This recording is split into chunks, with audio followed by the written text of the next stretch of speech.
Arthur is a tyrannical king who rules over the world with an iron fist. During his ascent to the throne, Arthur slaughtered his enemies, nuked cities, and committed countless atrocities, all in the name of power. But one day, he reflects on all the things he has done, he is overcome with a sense of guilt, and in the next moment, he dies of a heart attack. As he is slowly descending into the abyss, a voice calls out to him and says it will give him a second chance at life, so he had better not mess it up this time. A few moments later, Arthur opens his eyes and finds two people looking down at him.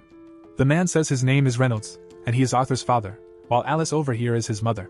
They don't really expect their newborn baby to understand what they are saying, but they are so excited to have him. Arthur slowly comes to the realization that these people really are his parents, and he was just born a minute ago.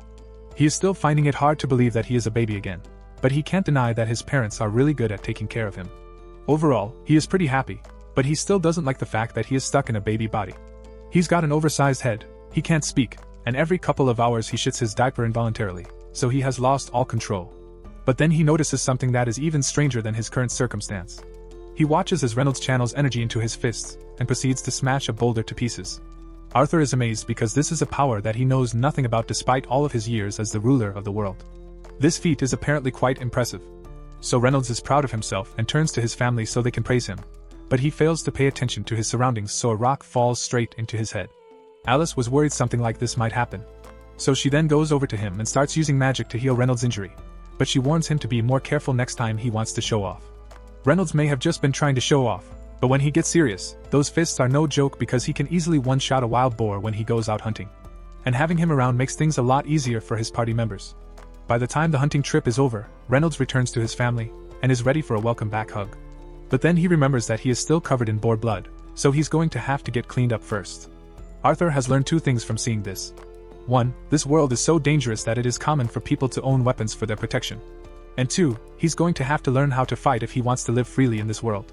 Now that Reynolds is back, Alice says it's time to put Arthur down for a nap, and normally he'd be upset about being treated like a baby, but this is one part he actually enjoys. Back in his previous life, he rarely ever got the chance to sleep peacefully because people would always try to assassinate him when he least expected it. Of course, he could easily defeat any attackers that came after him, but it was incredibly stressful. Months pass, and Arthur's baby limbs are finally strong enough to allow him to move around on his own now. The first thing he does with his new mobility is go over to a mirror so he can take a long, hard look at himself. His parents think it's cute that Arthur is so mesmerized by his reflection, but he is just coming to terms with the fact that he really is a baby. Anyway, since Arthur can move on his own now, when Alice puts him down for a nap later that day, he sets his plan into motion. As soon as she leaves the room, he opens his eyes and throws his blanket out of the crib so he can climb down and escape his crib. He then proceeds to crawl across the floor while Alice is busy doing the dishes, and she must be really focused on those dishes because Arthur makes it all the way to the other side of the room without her noticing. Once he gets there, he opens the door to the house's library and pulls out a book because he needs to learn more about this world. After reading one of the books, he learns that this continent is called Dicathan, and it is divided into 3 kingdoms. The Darv Kingdom, a nation of dwarves that live in vast cave cities. The Elamor Kingdom, a nation of elves who live deep within the forest, and the Sapin Kingdom, a kingdom of humans ruled by a king, although here no one ever nuked the cities to take over. Arthur still wants to learn more, so he pulls out another book, and it gives him some much-needed answers. Arthur had noticed that the level of technology in this world is lacking, and the reason for that is the presence of magic. People are able to use magic by manipulating the mana within their bodies, and while it's not exactly common, magic is a huge part of life in this world. People can use magic in 2 ways, namely augmentation and conjuring. Augmentation involves circulating mana within your body, granting the user incredible strength, defense, and agility, while conjurers can project their mana outwards and use it to control any phenomenon they desire. That pretty much sums up the info about this world's magic system, but Arthur doesn't find anything about the healing magic Alice used earlier, so he assumes she must be an exception of some sort. From what Arthur can tell, most people manifest their mana when they hit puberty, and by channeling that mana through something called the mana core, one can learn to control it and become a mage. This is easy for Arthur to understand because in his previous life, he rose to power thanks to the innate power of ki within him. It functioned the exact same way as mana, so he tries focusing all of his energy to see if he can generate a reaction, and sure enough, his mana core begins to develop. This is a huge step forward in Arthur's development. Before he can do any more training, Alice finally finds him. She's been worried sick ever since she found out he wasn't in his crib, so she's glad he wasn't hurt. But while she's holding him up, she notices that something is different about him. Arthur is she might have sensed the mana within him, but she actually just noticed that Arthur pooped himself again.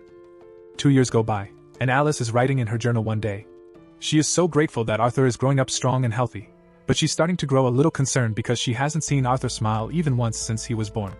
Just then, she notices Reynolds and Arthur outside, and it looks like Reynolds is giving Arthur some sword lessons.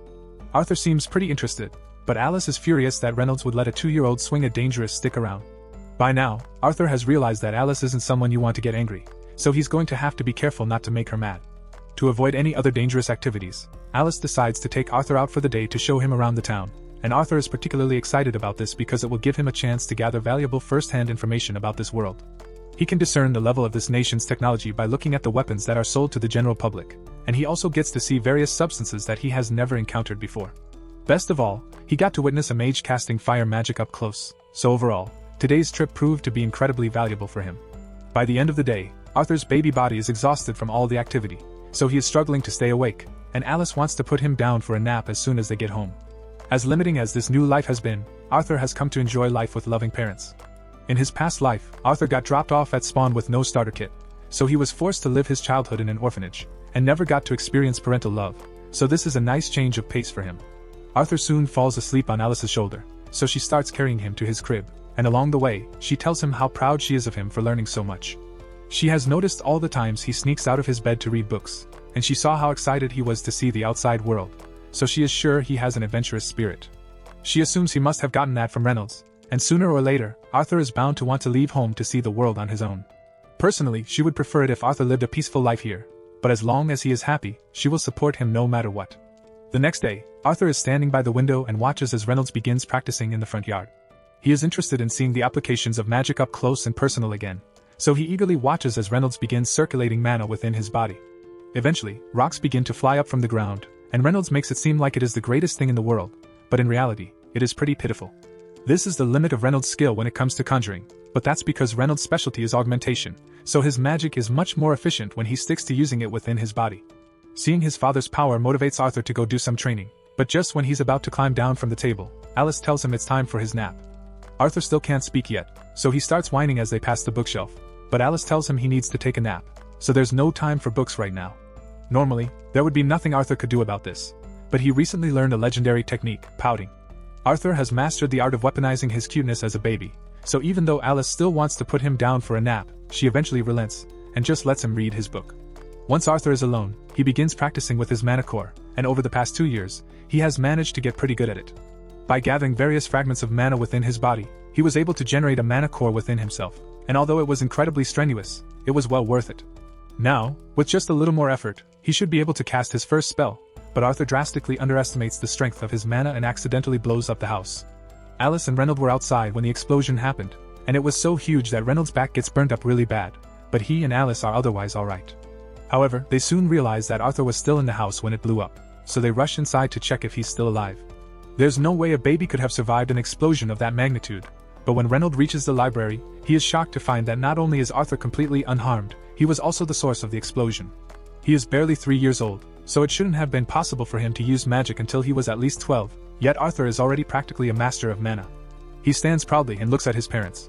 But he forgets that the house is falling apart, so when 2 roof beams fall straight towards him, he is completely caught off guard.